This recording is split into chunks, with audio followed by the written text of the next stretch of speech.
Next, we will feature presentations and a group discussion with the CEO and co-founder of Futurestay, Philip Kennard, and the co-founder and CEO of Evolve, Brian Egan, and Director of Research for Data Product at Skift, Wouter Geerts.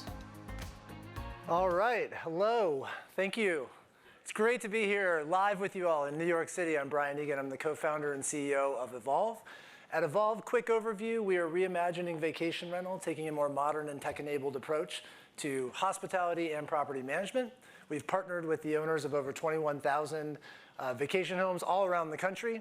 We bring those onto our platform. On an exclusive basis, we vet and verify them against our brand standards. We book them under our brand on our site, as well as distributing on all the major leading marketplaces. Our vision is to build the most trusted hospitality brand in the category. Enough about us. Let's talk about convergence. That's why we're here. What will and won't converge? In order to get at this question, I think it's important to understand where we've been. So let's quickly take a look back at the last 10 years. If I were to roll back to May of 2012, what you'd see is the leading marketplaces in the category all had two things in common. The first was that they were all, they were all based on an ad model. So all the revenue was generated from advertising. That meant that suppliers could pay the most to rank the highest. The second was related that they were not e-commerce enabled. You couldn't actually book on these platforms. You could request a booking. You might be able to, in some cases, book, but you could not do it instantly. So what happened from there? Well, that meant that we were sitting in a world where we had essentially a supplier-driven marketplace. And what happened from there? All of the leading platforms went to an e-commerce model. All of them adopted transaction fee revenue models. This meant that suddenly we moved in a tectonic shift type of way from a supplier-driven model into a guest-driven model. And all of a sudden we had conversion sort algorithms that were driven off of conversion rates. We had sort algorithms that were looking at review scores, at responsiveness. These stats are actually even displayed on listings for owners.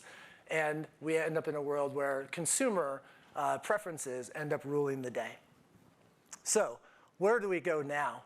Where do we go now? So we are going to look at convergence across these three major categories, things that I think are going to be core to the vacation rental industry as we move forward: yield management, guest expectations, and hospitality brands. What I'm going to describe to you is that each of these three are going to have elements of conversion, but also limitations. First off, on yield management, let's get after it. There we go. We will see this category become far more efficiently priced. Today, it is not.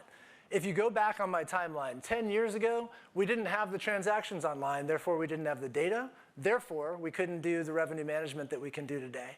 As those transactions came online, we started to see an explosion of activity around this. We had everything from data providers, startups doing pricing as a service, marketplaces making recommendations to their suppliers on price, and ultimately, scaled operators were also developing in-house capabilities. To give you a sense, at Evolve, in the last 12 months, we made around 30,000 pricing changes per property. That's over 500 million pricing changes across our platform as a whole. That was unthinkable 10 years ago. So what's going to happen next? There will be a lot of convergence. We're going to see the data sets get more robust. We're going to see the tooling improve in sophistication and accuracy. We're going to see adoption increase. And ultimately, a lot of the inefficiencies that exist in the market today are going to be worked out of the system, up to a point. What we also have to remember is that for any marketplace to achieve theoretical perfect pricing, you have to have market participants that are all motivated by economics. And that's actually not the case here. We have plenty of owners in our category who have other motivations and goals. A lot of them just want to cover certain fixed costs, maybe the mortgage and the taxes. Others just don't like the idea of the home sitting empty, but they're not actually trying to maximize rental income. What we see all the time is that owners have perceptions, opinions, and most importantly, emotions around all of the inputs of revenue management. That could be the rate that's set, the minimum rate, the length of stay requirements, cancellation and refundability policies. You know, none of us want to believe that grandma's house or the place that we plan to retire is worth less than $350 a night. Market data be damned. So what happens is this motion can occur, and it will, but it can only go so far because a decent percentage of the market is going to continue to operate essentially under non-economic motivations. Guest expectations. Guests are going to become increasingly demanding of certainty. When I say certainty, what am I talking about? I'm talking about the fundamentals here. This is about arriving at a home that is safe and clean, ready for your arrival as advertised. These are the basics, and we are now serving a mainstream category. 10 years ago, this was not true. We're now serving a mainstream category of consumers. They have mainstream expectations. I just saw the stat that Vrbo released. In Q1, over 50% of their bookings were new customers. Blew my mind, after all the years on that platform. So what does this mean? Well, it means that those who, 10 years ago in the Wild West had a lot of variance in quality control, had a lot of fundamental issues. It wasn't the majority, but they were there. We've made a lot of progress as a space, but there's still more work to be done. And the suppliers that are actually able to solve this problem moving forward are the ones that consumers are going to reward, and they're going to end up with the greatest performance in the market. Where will that conversion be limited? Ultimately, by the category itself. And what I really want to emphasize for all of you here is certainty is not synonymous with conformity. That's not what consumers are looking for in the category. They're actually attracted to the N=1 unique, authentic spaces. That's actually why we're here today. Think about all the friction and the challenges that they put up with over the last 10 years to mainstream this category. That's the draw. So don't get confused that when we talk about certainty and professionalization as a macro trend in the category, that we're actually also talking about getting to a place of conformity or more commoditization of inventory. Last big trend, hospitality brands. There we go. If we know that consumers want certainty and unique spaces, they want that not one like the next property, but they want it wrapped in certainty, the next job to be done is to deliver that at scale, to deliver that from Hawaii in a 5-bedroom context to Vermont in a 1-bedroom ski condo. And to do that in a way where you're vetting, you're ensuring, you have quality control, and ultimately that you're standing behind that with a guarantee. What consumers want from this category in the form of a brand is trust. That's what brands are always about. And ultimately, scaled brands are going to be in a better position to deliver that trust than single property owners or subscale local managers. On the other hand, that's only going to go so far. And the reason for that is that there is a rich tradition in this space of do-it-yourself, of for rent by owner, and that's not going away. There's a simple math problem here. We're starting from a standpoint of massive fragmentation. Evolve is 21,000 units. That's a little less than 1% of the market domestically. 10 times our current size. We're the biggest management platform that's ever been built in this category globally, and we still own a single-digit percentage point of market share. So this is going to continue to be a fragmented category, even despite all the professionalization and certainty that we're going to drive. Ultimately, where do we end up? Wrapping up. We're going to see convergence across these 3 dimensions, as I mentioned. We're also going to see limitations to that. The one that I want to come back and underscore for you all is the unique spaces. It's that one, not one like the next. That is the past, present, and future of this industry, in my opinion. And that is what we're going to be focused on as we continue to do our job at Evolve. Thank you very much.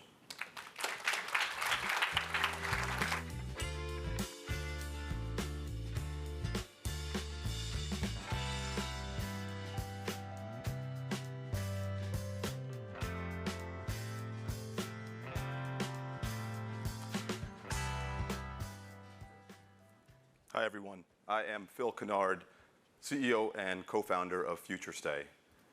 Futurestay exists for one very simple reason. We help rentalpreneurs be more successful faster.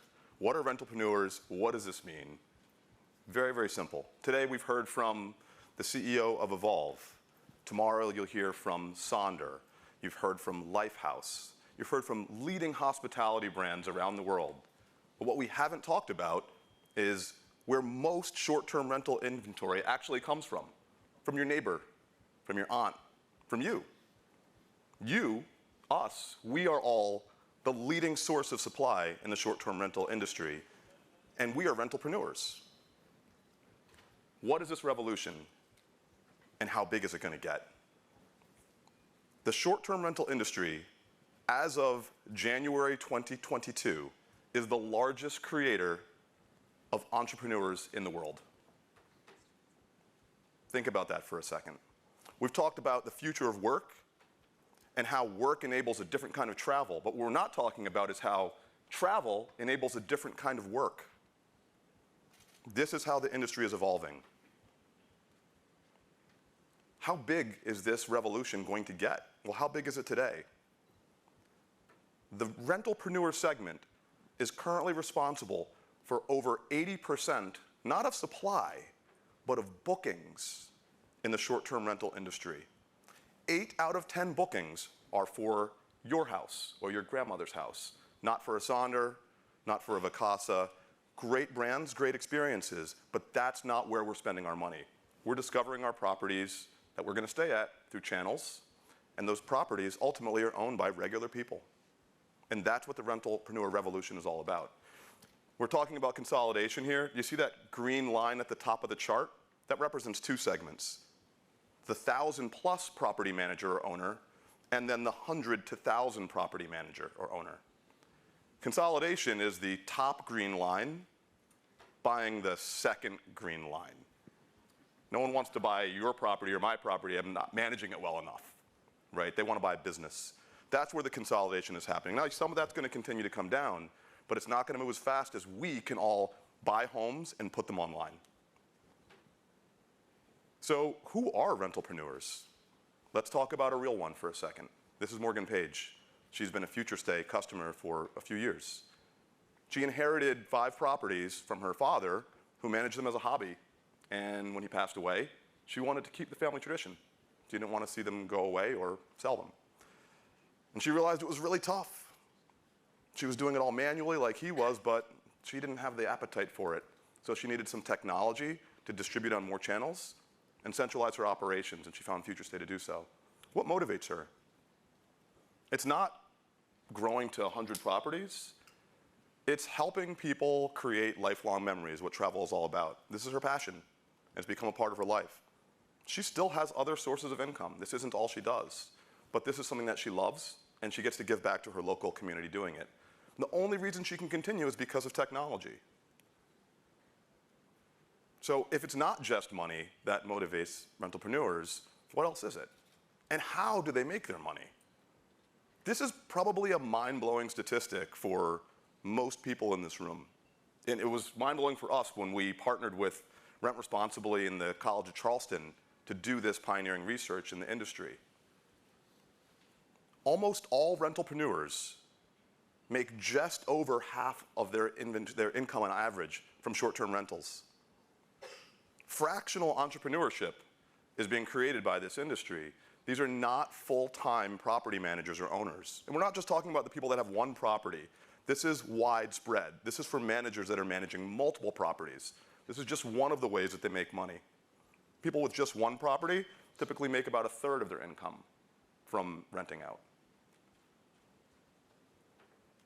So now we know what motivates rentalpreneurs, but what scares them? Not surprisingly, people with their hands in their pockets, right? The reality is that OTAs are not necessarily a necessary evil, but they're the ways that consumers discover listings and inventory today. Direct bookings are a growing urgency and importance for rentalpreneurs because it allows them to not just keep more of the money, but also have direct relationships with their guests. And it makes them feel like they're building something lasting, their own business, with their own relationships with customers. This is one reason why a lot of rentalpreneurs decide not to work with property managers, because they want to own and create something. They want control over the way that they build their wealth, fractionally. We've heard it a little bit today, but in the past, and maybe tomorrow, you hear this word more. When are rentalpreneurs going to professionalize? When are they going to get their act together?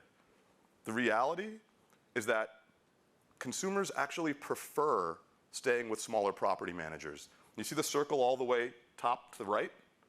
That is the average review score for people that have one property. You see the one all the way down the bottom to the left? Those are larger property manager average review scores. People prefer having that organic story that comes out of staying with someone who's, it's more than a job for them, it's their passion. This is why the short-term rental industry became such a part of travel and such a part of the fabric of hospitality. It's because of the unique stories. That's what we all desire. And so, if professionalism isn't the issue, then what is the gap between rentalpreneurs and pros? The biggest gap is technology. At Futurestay, we find that when we apply multi-channel distribution, website with direct bookings, dynamic pricing, and direct guest marketing to a rentalpreneur's business, they see multiple increases in their revenue. These things are all multiplicative. What you see is generally about 50% more revenue, gross revenue that's generated when you stack all these together.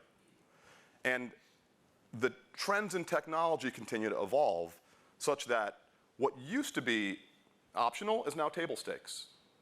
Online bookings used to be optional. Instant bookings used to be optional. Multi-channel distribution, again, now we're getting to that being table stakes. And then next is going to be revenue and yield management to make sure rentals are priced properly. So how widespread is this technology today? The adoption of technology for rentalpreneurs is early. It's just getting started. How much does this matter? A lot, because rentalpreneurs manage almost all of the inventory in the short-term rental industry. So awareness, education, and the increased access to technology will drive better uptake, better performance, and more revenue, and make it more possible for rentalpreneurs to build successful businesses and win their financial freedom, because that's what they want. And so how do we know that they're going to adopt this tech at scale? Because ultimately, rentalpreneurs really only want one thing. They want their freedom, and we're going to help give it to them at Futurestay. Thank you, everyone.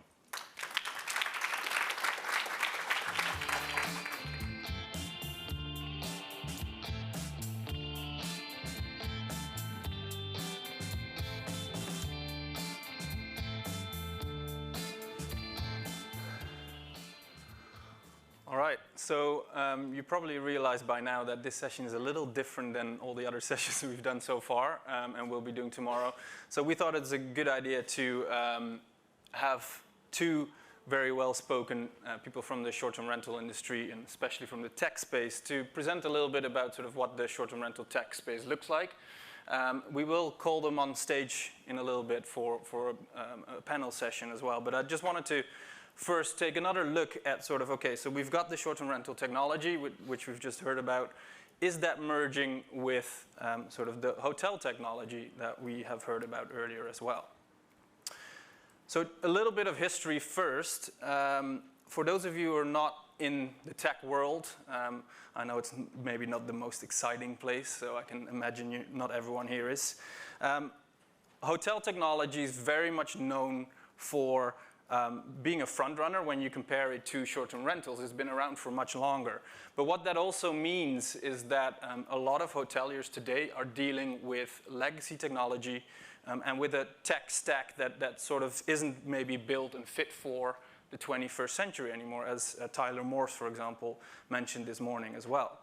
But I think things are changing. The latest hospitality technology survey that was done showed that this year, actually, hotels are spending more money on implementing new solutions than they've ever done before. So things are going in the right direction, and short-term rentals don't have this technology stack, so actually are probably ahead of hotels here. Another issue that a lot of hoteliers have is the fact that the hotel industry is much more branded than the short-term rental space.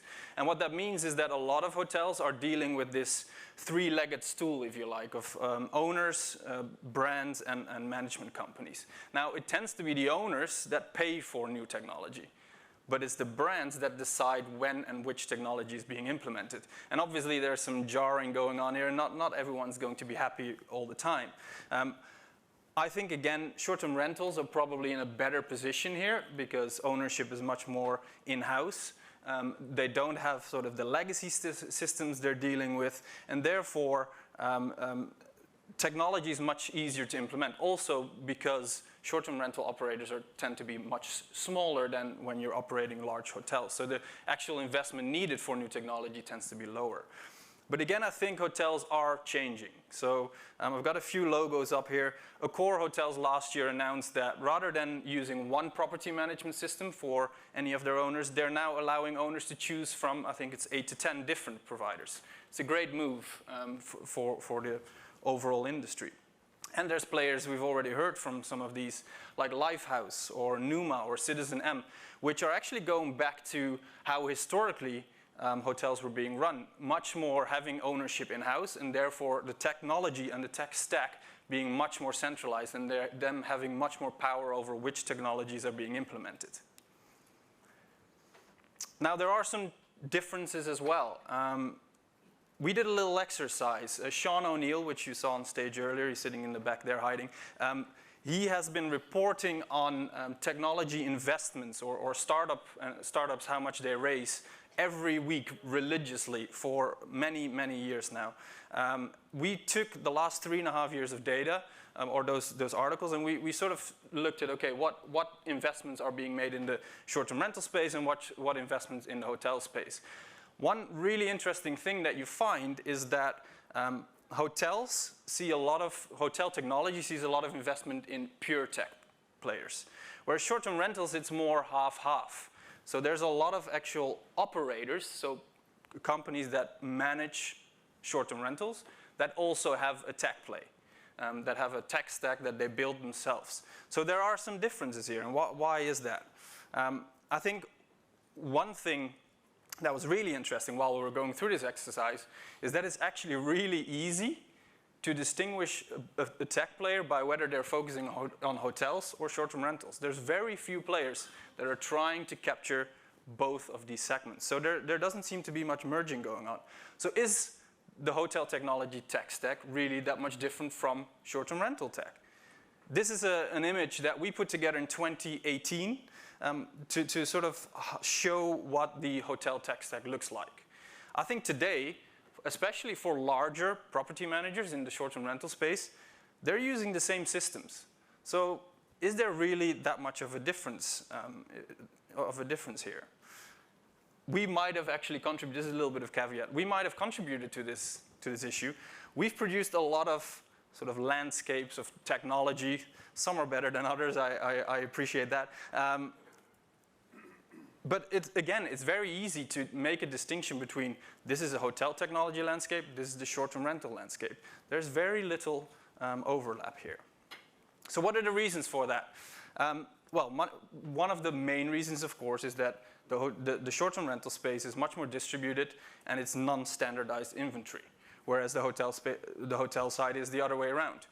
What does that mean? Historically, a lot of systems like property management systems, revenue management systems are based on hotel room types. A small number of different types of rooms, and that's how they operate. That doesn't work for the rental space. When you then look at other systems like housekeeping, for example, maintenance, all of these systems aren't optimal for short-term rentals and therefore they need specific tech. Hotels, much higher volume of guests, and extensive branding, as I mentioned already, and loyalty programs as well. For some of the larger brands, loyalty contributions are massive. That needs specific technology to run that, which we just don't see as much in the short-term rental space.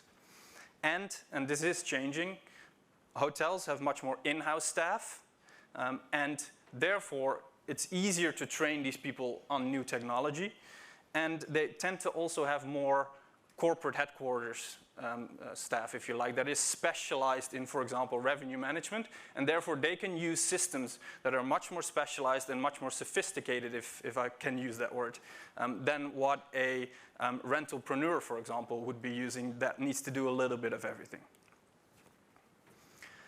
So if it's so dispersed still and it's so different, we can do little exercises like this. I'm sure you won't agree with all of this, what I'm going to say here, but I want to start a discussion. So let's put this out here. Which sector is more advanced? It's a nice little exercise, right? So I think that property management systems invented by the hotel industry, still the hotel industry is probably far ahead when it comes to the applicability and the innovation in property management systems compared to short-term rentals. But if you look at the extension of that and you look at operational technology like housekeeping technology, actually short-term rentals are probably better at that and have more acceptance there. Revenue management, channel management, probably more of a tie. Again, hotels probably have a longer history of this, but short-term rentals, there's some really good players now that have been really catching up there.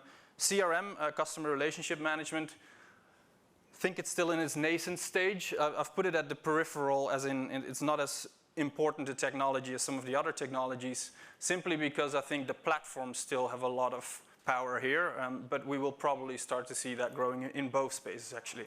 And then there's a lot of other technologies like upselling or review management, reputation management, where I believe the hotel industry is probably ahead.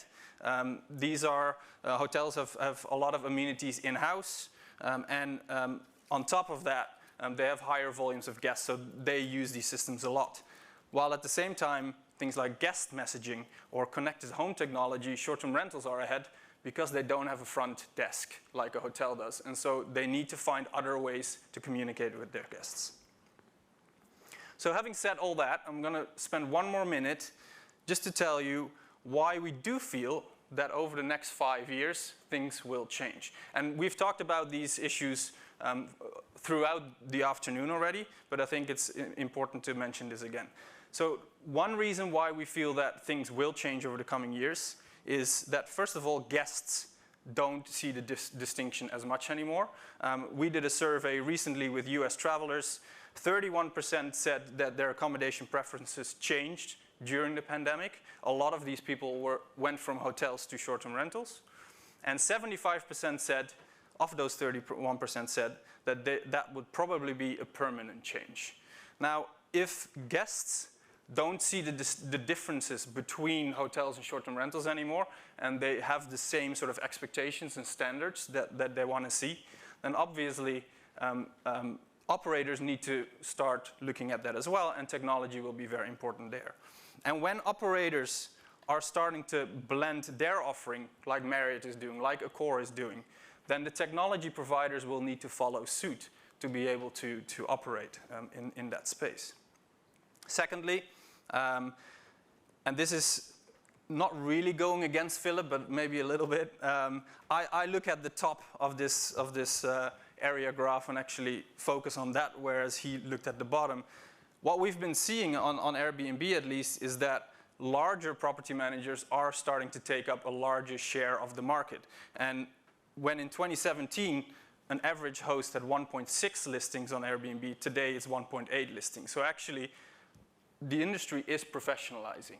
And with the industry growing as well over the last couple of years, it is becoming more and more an interesting space for example, hotel technology providers to move into. So we believe that over the coming years, even though today maybe these spaces aren't merging as much yet, things will start to change.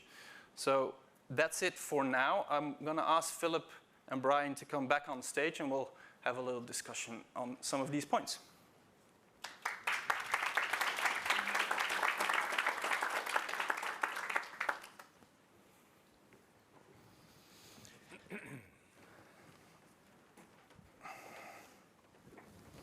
All right, thanks guys.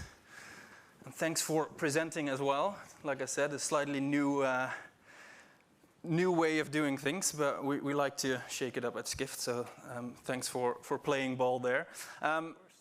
So we haven't really talked about the C word that much today, COVID. So I'm just going to throw it out there. I'm not going to talk about it again, but COVID, was it just crap, or was it crap with a silver lining? How have the last 2 years been for both of you? Maybe Philip, you want to start? Sure. Thanks for having us here, and great to engage in the conversation with all of you. Yeah, COVID was certainly a silver lining for, I think, the entire alternative accommodations industry. It was a wake-up call for all of us that that travel is going to continue to change, and it's going to continue to change rapidly, and those that are ready for those opportunities will be able to capitalize on them. It made technology more requisite for short-term rental managers and owners because people did not want to interact in person. And it's hard to check into a place without interacting with someone in person unless they have technology. And so I think it created a cascading effect of new trends, which continue on to this day, and have enabled more contactless forms of travel and made everyone think about how else and what else they can automate in the short-term rental space. Yeah. Do you agree with that, Brian? I do. I won't agree with Phil for this entire session, but I'll start out with agreeing with him. And I would just say for us, it was 3 months of existential threat and hell, followed by 30 months of tailwinds and to all the things that Phil is pointing out. One maybe other trend to layer on there was we saw, in addition to wanting to be in homes where you didn't have to interact in a lobby, share amenities, et cetera, I think a lot of it was drive to. Didn't want to get on an airplane. A lot of it was access to the outdoors. So we saw destinations that were the doorsteps to national parks start to just explode. And really, it's been an incredible demand environment ever since we got out of the actual lockdown. Yeah, and so has sort of the demand for technology, you're both obviously big in technology, has the demand for technology changed? And Philip, I'd love to ask you first, because obviously you talked a lot about the rentalpreneurs, the smaller independent owners and hosts. Is that space, even though you said 80% of bookings, over 50% of owners, they're not all going to use your technology, right? So is that space big enough? Is it growing? Has the pandemic in any way helped to grow that segment? Yeah, it certainly has, right? So there's some interesting statistics when you think about, what all of us do. If you're selling travel, you're doing it because of what demand wants. It's not usually what supply wants, right? That's the challenge of the demand platforms to deal with. But it used to be. It used to be, right, at the beginning of the industry. And so now it's driven by demand. So similarly, what is the demand for a platform like Futurestay or a service, a platform like Evolve driven by? Look at the trends in real estate, right? The second home purchases went up by over 50% during COVID. Over 60% of second homes that were purchased in 2021 were purchased with the express intent to use as a short-term rental. That's massive, massive change in the way that consumers are buying real estate. And so those tailwinds are massive, and they change the demand for Futurestay. And so, or for Evolve, right? Yeah. One of the benefits of a platform like Futurestay is that because we're a tech platform and we are very, very easy to adopt, we can flex up quickly and capture supply like that as it enters the market, in any market, in Antarctica, in Tokyo, here in New York, right? And so, yeah, there are changes, and the changes are definitely tailwinds for tech. But yeah, I mean, that's really interesting. And Brian, you mentioned in your presentation about sort of the emotional maybe aspect of these of independent hosts. They're not necessarily always looking at it as a business transaction, but if you have these people that buy second homes simply to put them on short-term rental, surely they are much more open to technology than Many of them are. And I think one of the interesting questions here is, as you look at all of these owners entering the category, do you want to be on your own and be tech-enabled, or do you want to partner with a branded platform and have us do the work for you? I would argue that's essentially the fork in the road question. Yeah. Doing it on your own without tech, I mean, please do join. If you want to do this, join Futurestay or buy Futurestay, right? But for many people, and I would argue like that top quartile of individual single property owners, they're amazing at this. They are passionate about this. They pour themselves into it. Phil described it perfectly. I would say the second quartile, the bar is getting pretty high. The market's getting pretty complex and competitive. The bottom two quartiles, I think that they're going to need to partner with a brand over the next 5 to 10 years in order to keep up with a mainstreaming market that's professionalizing at this rate. I mean, just one other stat to throw out as we look at activations onto our platform. So these are new owners coming onto our platform in the last 90 days. 72% of them are new to the market. They've never actually rented that home out before. So again, to your point, I think we're seeing mainstreaming on the demand side. We're also seeing it on the supply side. Interesting, and I want to get back to the sort of the branding question in a bit, but after this session, Airbnb is going to be on this stage. They offer, obviously, great marketing and distribution channel. They offer some pricing technology to all of their hosts. Is that not enough for a lot of hosts? What would be your answer to that? I'm sure your answer is no, but give me a reason why not. Yeah, so Airbnb is a great platform and a great source of demand, and they're a great partner for Futurestay. The reason why that's not enough for most rentalpreneurs is because they entered this industry because they want more for themselves. They want to create something of value. They don't want to just be a host. They want to own something. They want their business. They want their guests. They want to see what's next and what they can create. And that requires going outside of just one platform so you can reach more demand, more types of travelers in more different places in more different ways. They want direct bookings. They want direct relationships. They want customer data. And that's not where everyone starts.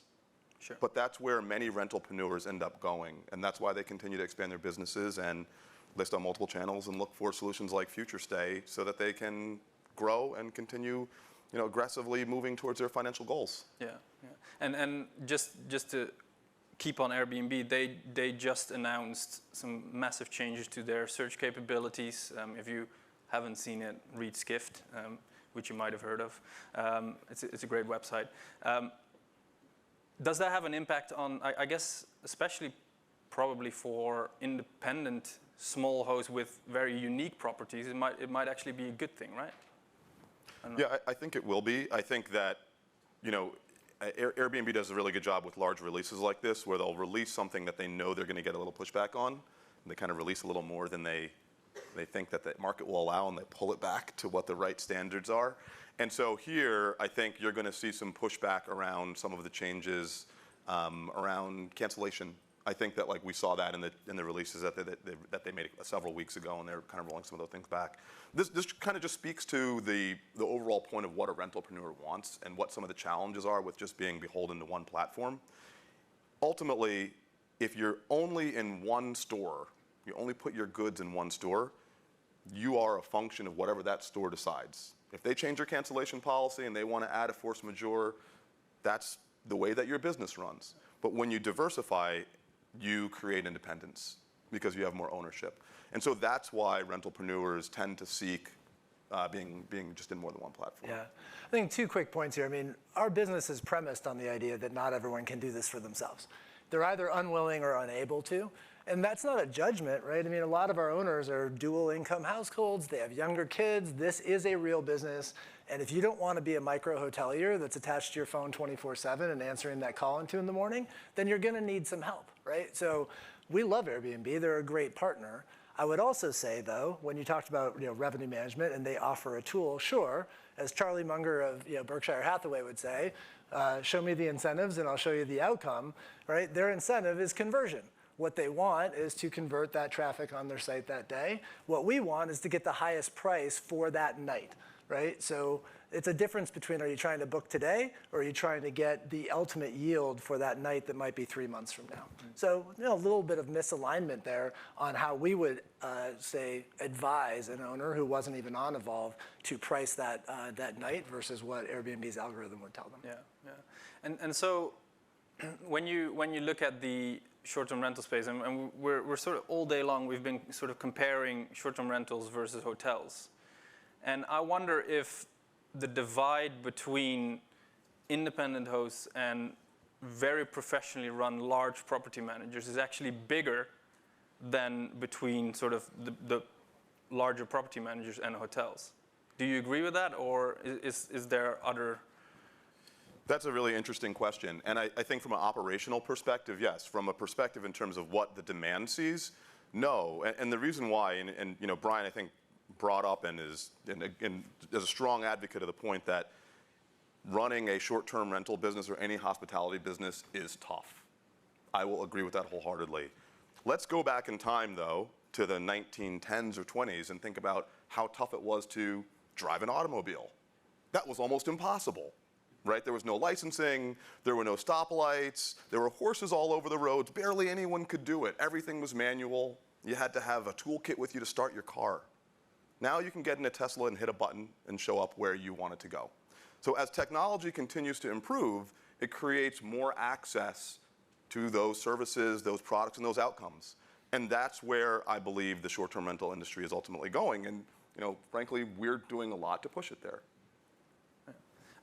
Branding, I want to touch on that. We don't have that much time left. So Evolve, you're growing your brand, I suppose, in the property management space. You talked about inconsistencies and certainty and how important that is. The hotel industry obviously solved that through big hotel brands, big flags. Is that the solution for short-term rentals as well? I think today a lot of the branding power is probably with the platforms, right? I mean, ask anyone on the street, who do you know in the short-term rental space, and it's going to be Airbnb and Vrbo, surely. So it's not Evolve or Vacasa. I mean, people in this room might know them, but probably not the people on the street. So is operator branding the way forward, or is it always going to be sort of the platforms that have the branding power? I think it's a huge part of the way forward. I don't think it's a binary, outcome. I'd say I'll concede that in 5 years, the unaided brand awareness of Airbnb is going to exceed Evolve, right? Like, I think we can all agree on that. That said, will ours go up by multiples from where it is today? Absolutely. And it really just comes back to what consumers want. I mean, the whole point I was trying to make at the beginning of my presentation is that we're now living in this world, thank goodness, where consumer expectations are really driving the entire behavior and performance of the category.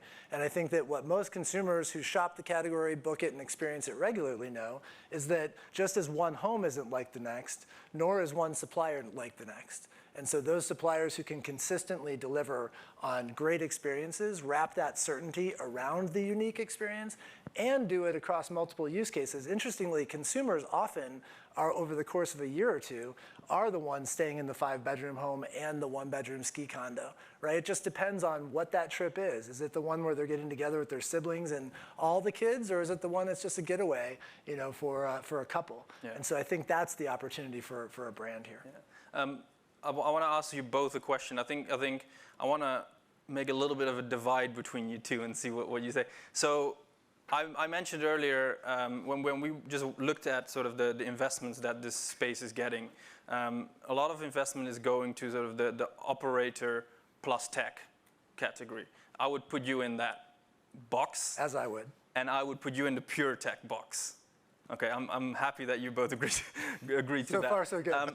So first of all, like Brian, tell me why you think that's such a popular category with investors, and then Philip, I'd love to know if you're sort of looking at expanding beyond pure tech, or if you are a strong advocate of pure tech, and why. So Brian, go. Sure, I think there's two things that, and this is really relative to investment and capital market, right? I think there's two things that appeal broadly about the model. One is that ultimately the industry right now, and as far as we can see, is supply constrained, right? I mean, let's go back to Airbnb. They're running ads about being a host. Like, we don't see Expedia running ads about starting a hotel, right? I mean, this is where the market sees imbalance. And so I think a model that can aggregate supply on an exclusive basis is going to be a valuable one. Second thing is that back to who these hosts are, as the market trend continues to move towards professionalization, as the bar gets raised by the mainstream consumer expectations, I think the capital markets realize that not everyone who holds the deed to a property